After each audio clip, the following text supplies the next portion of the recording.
Amelia Carter stared at the pink eviction notice taped to her apartment door, her hands trembling as she held 2 grocery bags filled with the cheapest items she could find at the corner store. 30 days. That was all the time she had left before she would be out on the street. The notice cited 3 months of unpaid rent, a debt that had accumulated faster than she could have imagined when the art studio, where she taught classes, suddenly closed down 6 months ago. She pushed open the door to her tiny studio apartment, the hinges creaking in protest. The space was barely large enough for a bed, small kitchenette, and her easel, which stood in the corner like a monument to abandoned dreams. Canvases leaned against every wall, paintings she had created during sleepless nights. Pouring her heart onto cloth and wood, hoping that somehow, someday, one of them would sell for enough to change her life. That day had never come. Good start. I'm establishing Amelia's desperate situation. Now I need to continue building her character and situation before introducing James. Let me continue with her going to work at the charity gala at 28 years old. Amelia had once believed that talent and hard work were enough. She had graduated with honors from art school, full of dreams and possibilities. But reality had been a harsh teacher. Bills didn't care about artistic vision, and landlords didn't accept paintings as payment. Now she worked 3 jobs, mornings at a coffee shop, afternoons teaching art to elementary school kids at an underfunded community center, and evenings doing whatever gig work she could find. Catering, event staffing, anything that paid cash. Tonight was one of those evening gigs. She had exactly 45 minutes to shower, change into the simple black dress required for event staff, and catch the bus to the Grand Riverside Hotel, where some tech company was hosting a charity gala. The pay was decent enough to buy groceries for 2 weeks if she was careful, and the agency had promised there might be tips. The Grand Riverside Hotel was a world away from Amelia's cramped apartment. Crystal chandeliers hung from gilded ceilings, their light dancing across marble floors so polished she could see her reflection. Women in designer gowns glided past, their jewelry probably worth more than Amelia would earn in a year. Men in tailored tuxedos laughed and shook hands, conducting business deals between champagne toasts. Amelia's job was simple: circulate with a tray of hors d'oeuvres, smile politely, and become invisible. She was good at being invisible. Years of poverty had taught her how to move through wealthy spaces without drawing attention, how to serve without being seen as fully human by those she served. She balanced her silver tray carefully, weaving through clusters of guests, offering smoked salmon on crackers and tiny pastries that looked almost too beautiful to eat. The conversations around her were a foreign language of stock options, merger acquisitions, and vacation homes in places she had only seen in magazines. Then she saw him. James Hartwell stood near the floor-to-ceiling windows overlooking the city, his profile sharp and striking against the glittering skyline. Even in a room full of successful people, he commanded attention. Tall, with dark hair that was just slightly too long to be corporate, and an expression of detached boredom that suggested he would rather be anywhere else. Amelia recognized him from the newspapers and tech blogs. At 34, he was the founder and CEO of Hartwell Technologies, a company that had revolutionized cloud computing. Forbes estimated his net worth at somewhere north of $3 billion. He was also, according to the gossip magazines her coworker loved to read during breaks, notoriously private and perpetually single since a very public breakup 3 years ago. Amelia was so busy staring that she didn't notice the woman in the peacock blue gown step backward until it was too late. The woman's elbow connected with Amelia's tray, sending it flying. Hors d'oeuvres scattered across the pristine marble floor, and Amelia stumbled, her heel catching on the hem of her own dress.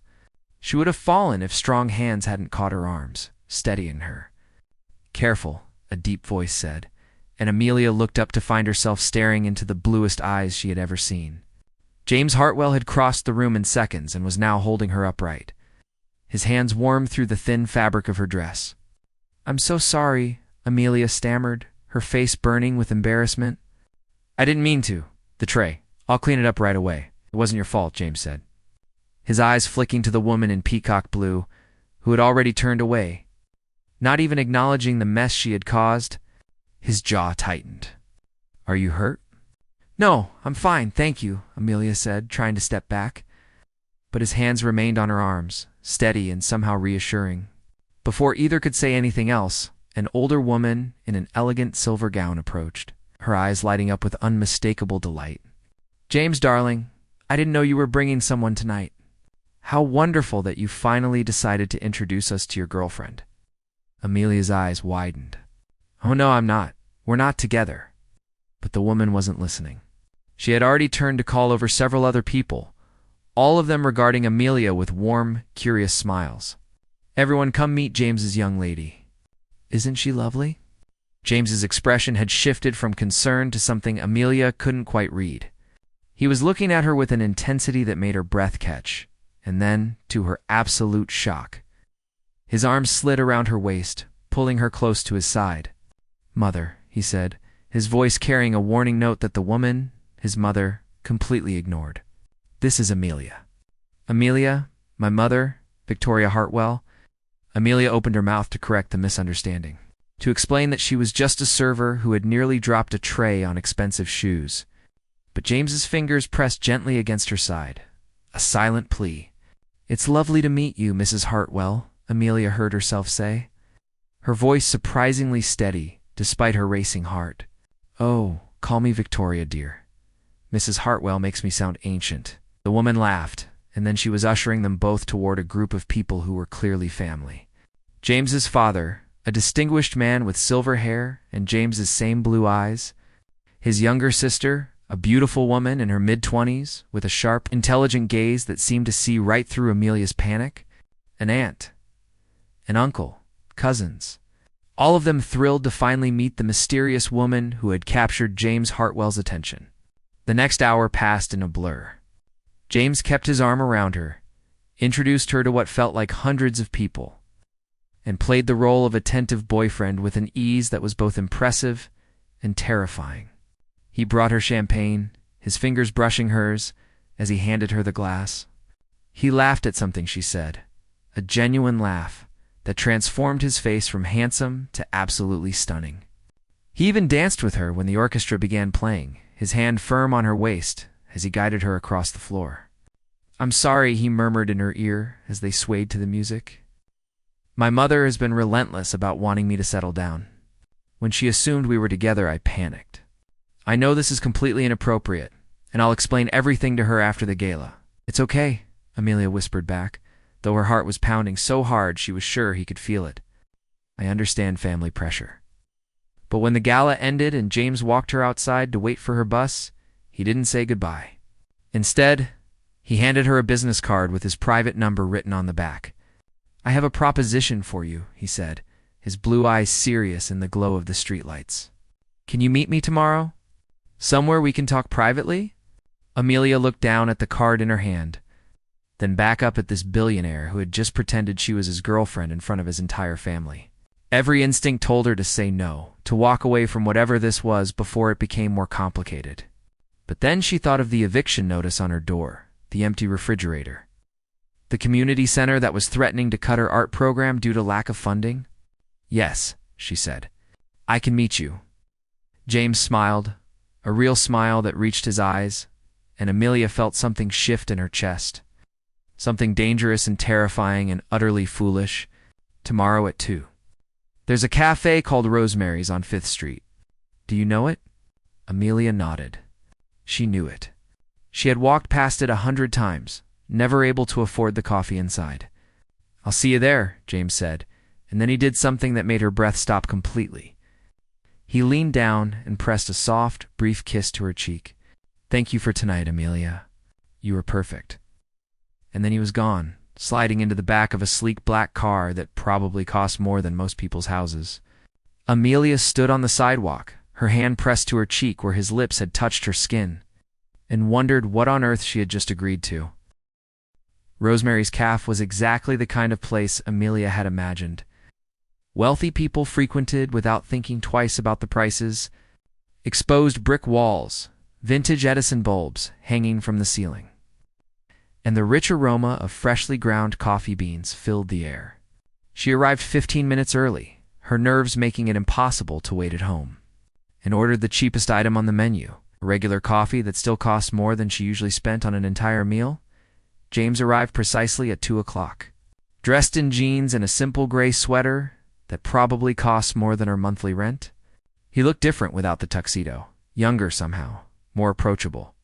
He spotted her in the corner booth and smiled, and Amelia felt her stomach flip in a way that had nothing to do with the coffee. "Thank you for coming," he said, sliding into the seat across from her. He ordered an espresso when the waitress appeared, then turned his full attention to Amelia. "I want to be completely honest with you about what I'm proposing." For the next 20 minutes, James laid out his situation with the precision of a business presentation. His family, particularly his mother, had been pressuring him to settle down for 3 years. Ever since his very public breakup with his former fiancée, Catherine Wells.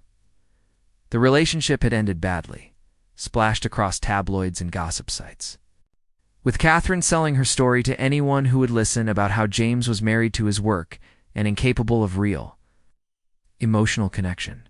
The constant pressure from his family was affecting his work, his focus, his peace of mind. Every family gathering became an interrogation. Every woman he spoke to at business events was scrutinized. As a potential future Mrs. Hartwell, his mother had even started setting him up on blind dates with daughters of her friends when she assumed you were my girlfriend last night. And I saw how happy it made her. "I realized this could be a solution," James said, his blue eyes steady on hers. "I need someone to play the role of my girlfriend for 6 months.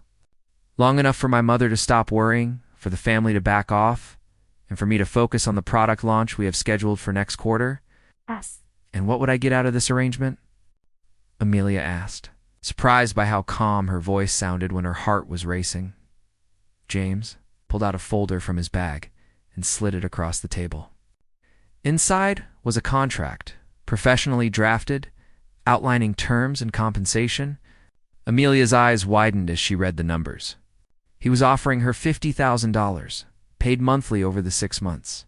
In addition, he would cover all her expenses, provide a clothing allowance for the events she would need to attend, and ensure she had proper housing for the duration of the arrangement. "This is too much," Amelia whispered, though her hands trembled as she held the paper. $50,000 would solve every problem she had. She could pay off her debts, keep her apartment, maybe even save enough to open her own small art studio. "It's a job," James said simply. "You would be attending events with me, meeting my family regularly, playing a role. That requires time and effort, and you should be compensated fairly." There was one more clause that caught Amelia's attention. The arrangement would end immediately if either party developed genuine romantic feelings. It was a safeguard, James explained. To keep things professional and prevent complications, Amelia should have seen it as a warning. Instead, she signed her name at the bottom of the contract and told herself she could keep her heart. Protected for 6 months, she was. Wrong, the penthouse James owned in the Tower District was not just an apartment, but a statement of wealth that took Amelia's breath away.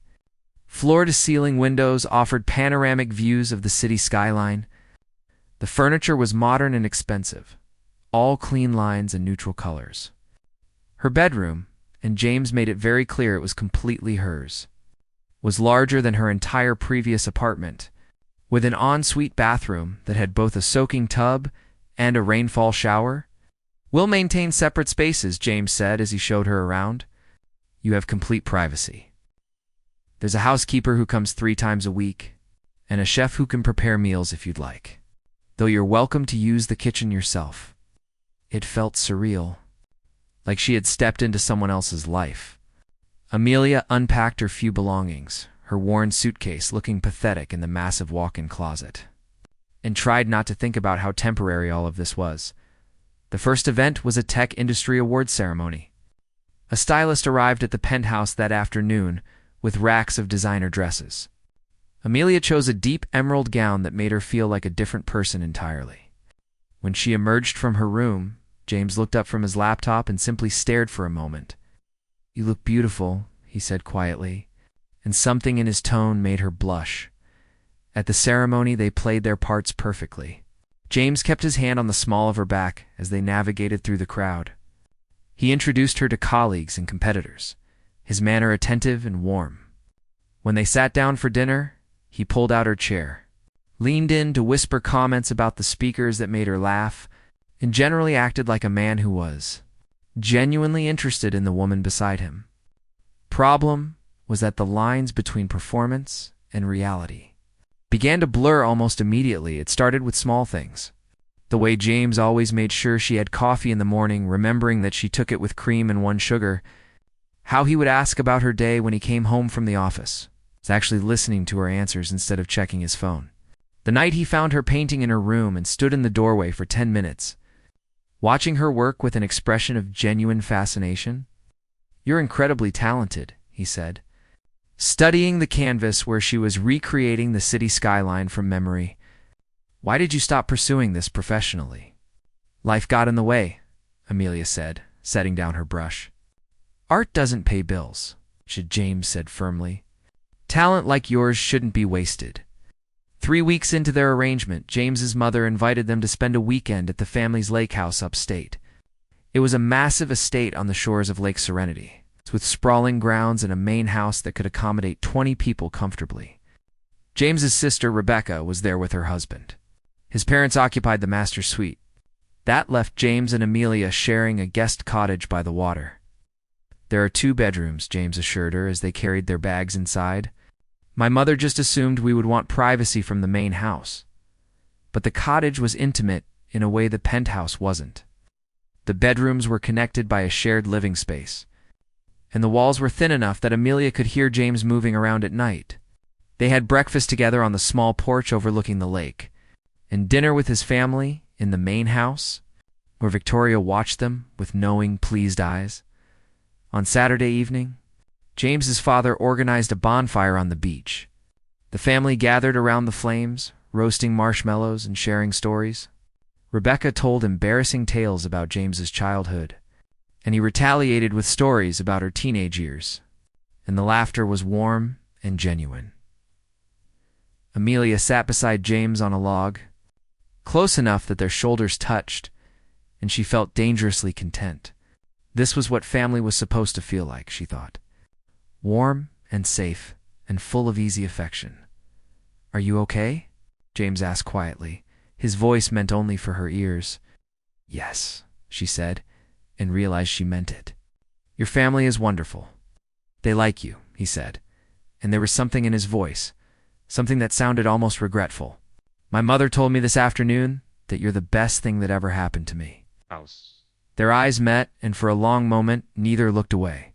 The firelight danced across his face, highlighting the strong line of his jaw, the intensity in his blue eyes. Amelia felt her heart skip, felt the dangerous pull of attraction that she had been trying so hard to ignore. "James," she started, not even sure what she wanted to say. But Rebecca called out to them, breaking the moment. "You 2 lovebirds want to join us for a night swim." The spell broke. James stood up, offering Amelia his hand, and they joined the others at the water's edge. But as they waded into the cool lake, Amelia couldn't shake the feeling that something fundamental had shifted between them. Later that night, unable to sleep, Amelia sat on the cottage porch watching the moonlight on the water. She heard the door open behind her and wasn't surprised when James stepped out. Wearing sweatpants and a t-shirt, his hair adorably messed from sleep. "Couldn't sleep either?" he asked, settling into the chair beside hers. "Too much on my mind," she admitted. For a while they sat in comfortable silence. Then James began to talk, his voice low and honest in the darkness. He told her about Catherine, about how they had met at a charity function and started dating because it made sense on paper. She came from the right family, understood his world, and seemed content with the amount of time he devoted to his work. "I thought that was what I wanted," James said. "A relationship that didn't demand too much, that fit neatly into my life without disrupting it. But Catherine wanted more, deserved more, and when she realized I couldn't give it to her, things turned ugly. She told the press I was cold, incapable of love, that I cared more about my company than any human being. Do you think she was right?" Amelia asked gently. James was quiet for a long moment.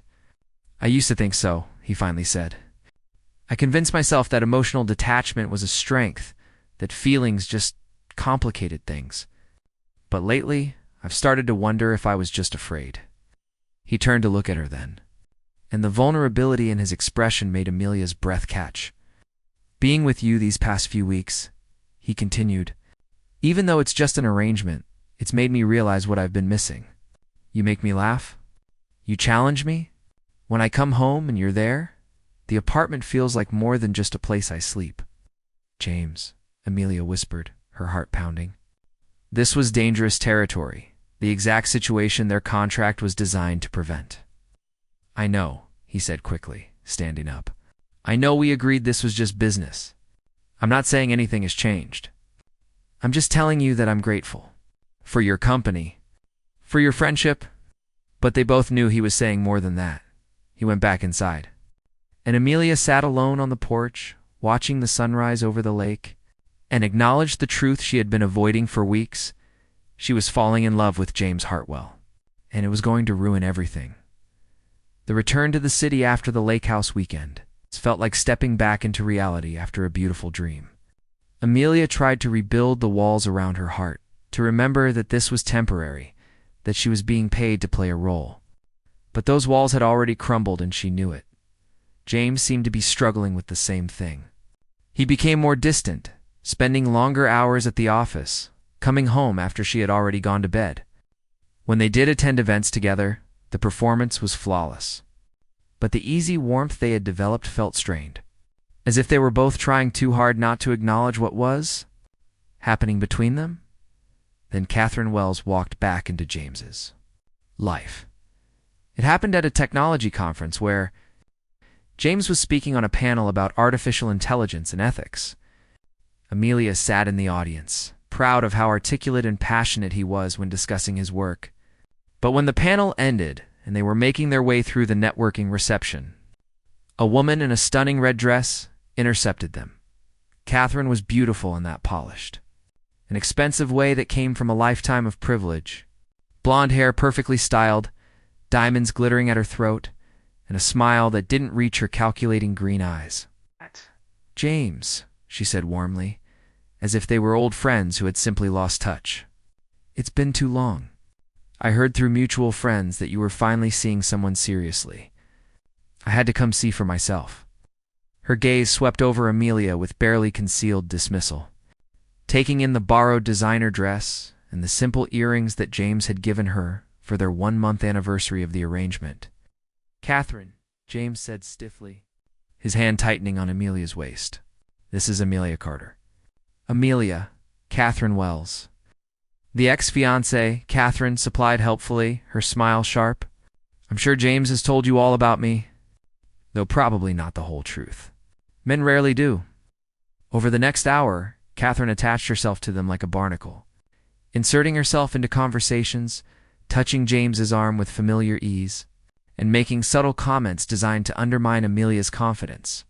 She referenced inside jokes from her relationship with James, mentioned places they had traveled together, and generally acted as if Amelia was a temporary distraction rather than a serious relationship.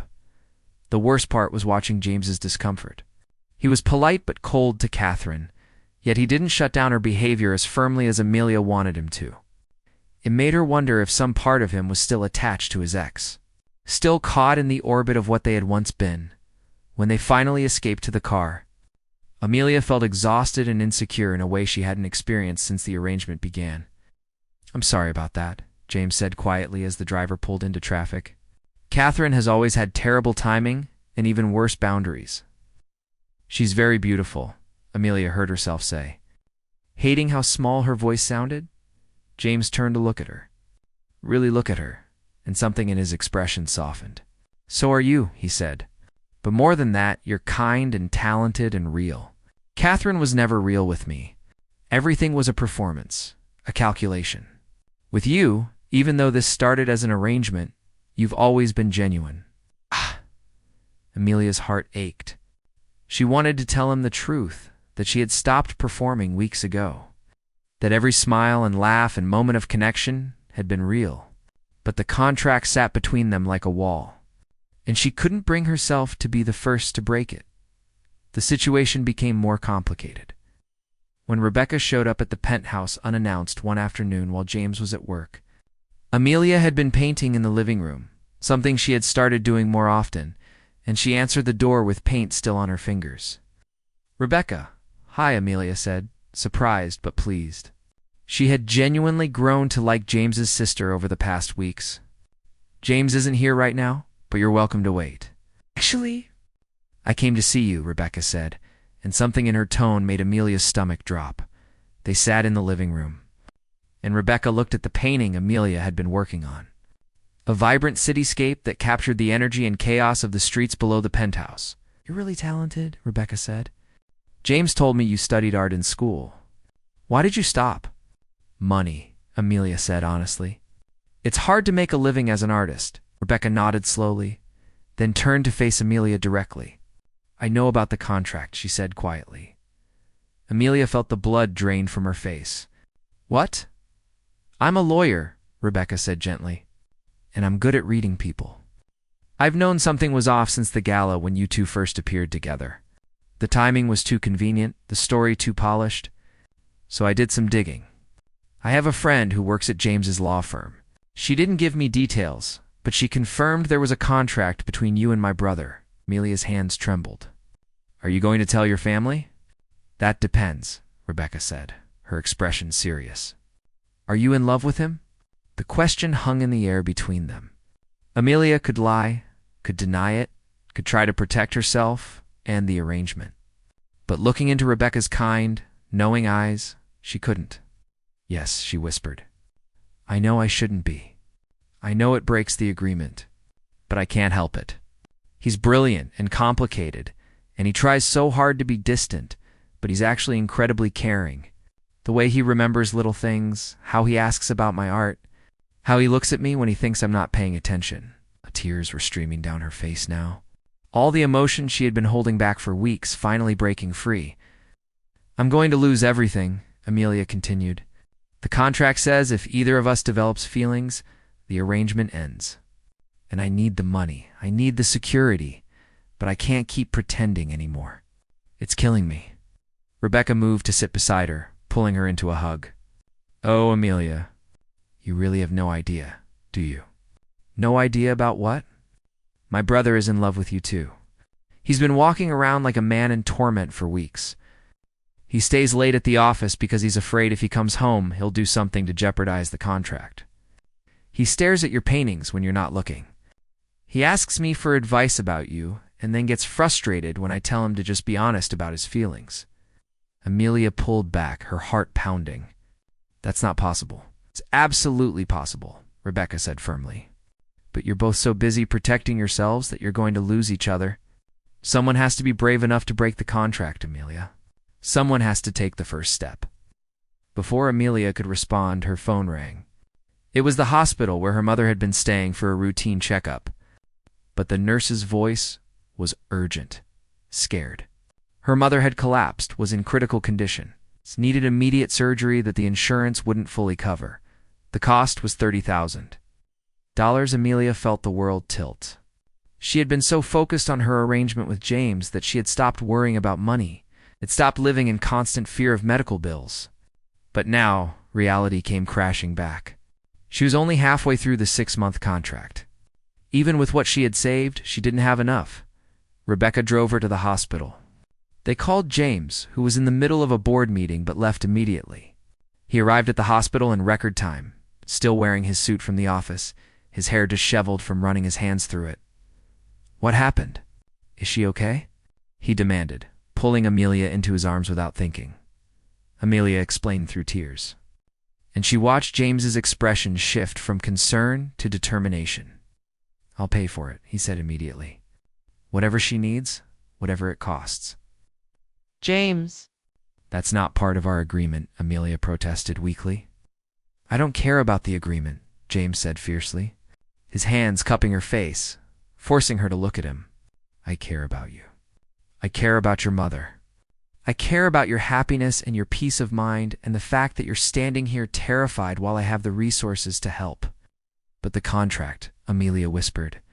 "Damn the contract," James said, and then he was kissing her right there in the hospital waiting room.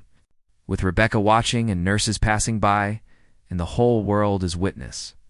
It wasn't a performance kiss, calculated for an audience. It was desperate and honest, and full of all the emotion they had been holding back for weeks. When they finally pulled apart, both breathing hard, James rested his forehead against hers. "I'm in love with you," he said quietly. "I have been for weeks. Maybe from that first night when you looked at my family with such genuine warmth, even though you were terrified. Maybe when I watched you paint and saw the passion in your eyes. Maybe when you made me laugh at the lakehouse and I realized I had never been that happy with anyone. I don't know exactly when it happened, but I know it's real," the contract says. Amelia started. "The contract was designed to protect me from getting hurt," James interrupted. "But I'm already hurt, Amelia. I hurt every time I leave you at night to go to my separate room. I hurt every time I have to pretend this is just business. I hurt every time Catherine or someone else makes you doubt how I feel about you." Amelia was crying again, but these were different tears. "I love you too," she said.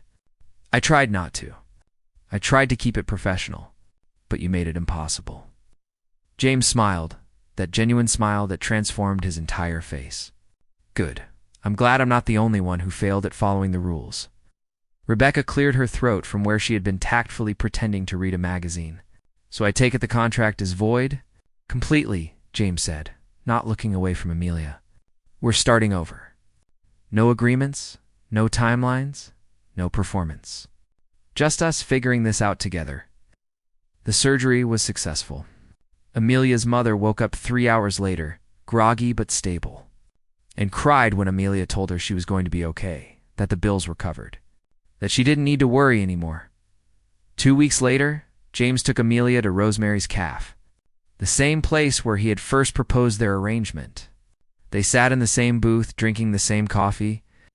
"I've been thinking," James said, reaching across the table to take her hand, "about what you said once. About wanting to open your own art studio. What if we did it together? I provide the funding, you provide the vision and talent. We could create a space for artists who need support, who have talent but lack resources, like you once did." Amelia stared at him, overwhelmed. "James, that's too much. It's not enough," he said seriously. "You've given me something I didn't think I could have. You've shown me that I'm capable of love, of connection, of being more than just my work. Let me give you your dream in return." 6 months later, the Carter Hartwell Art Collective opened in a renovated warehouse in the Arts District. It offered studio space, materials, and mentorship to emerging artists who couldn't afford traditional programs. Amelia taught classes, curated exhibitions, and finally had the chance to pursue her own art full-time. James's mother cried at the opening, pulling both of them into a hug and whispering that she had known from the beginning they were perfect for each other. Rebecca winked at Amelia over Victoria's shoulder, keeping their secret about the contract. 1 year after that first gala, James proposed for real, not with a business arrangement, but with a ring and a speech about how Amelia had changed his life in ways he never expected. They got married in a small ceremony at the lakehouse, surrounded by family and the friends they had made together, and when Amelia looked back on the contract that had brought them together, she didn't regret a single moment. Because sometimes the best love stories start with pretending and end with something more real than either person could have imagined. Years later, when people asked how they met, James and Amelia would smile at each other. "Sharing a private joke," he whispered in my ear, "to pretend to be his girlfriend," Amelia would say. "And she changed everything," James would finish, pulling her close. And it was true. All of it.